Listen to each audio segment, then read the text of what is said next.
Joined on the line from Nairobi, Kenya, by SABC correspondent Sarah Kamani. Sarah, good afternoon. And can you give us an update? Is the standoff still ongoing? Yes, the standoff is still ongoing.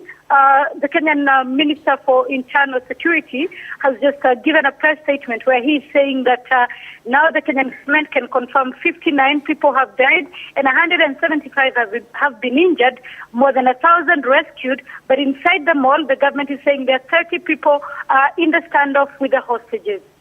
We understand that the number of those killed has increased. Sarah, what's the official account now? Well, the Kenyan government is saying 59, but when you speak to hospitals, that number could actually be higher. And have the attackers released any hostages thus far? Well, they have not released any, but this morning, two of the hostages were able to come out free, both of them women. And when we asked them how they managed to come out, they say they were at the basement parking, and in the area where they were, there were no these hostage takers, and so they were able to come out safely.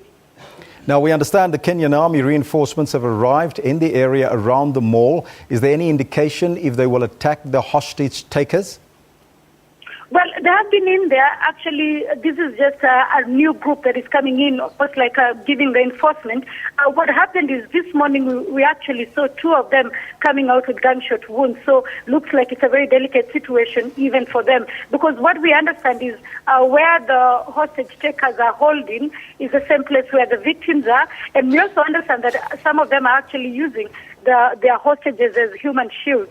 And it is also the exit where everybody can only access entry into the building from. How many people are being held hostage currently? The government is saying 30, but it's not. You cannot tell because we don't know how many have been released. We don't know how many were inside the mall at the time of the attack. So we can only go with a government figure of 30. And the number of hostage takers, do we know how many they are? Initially, those people who saw attackers coming into the building were talking about 7 to 10. But also that number, when you think about how long this has taken, that number could also be higher. All we know is that the Kenyan government is saying they had arrested one yesterday, but he succumbed to his gunshot wounds at a hospital in Nairobi. Did the Al-Shabaab militants indicate the reason for the attack on the mall?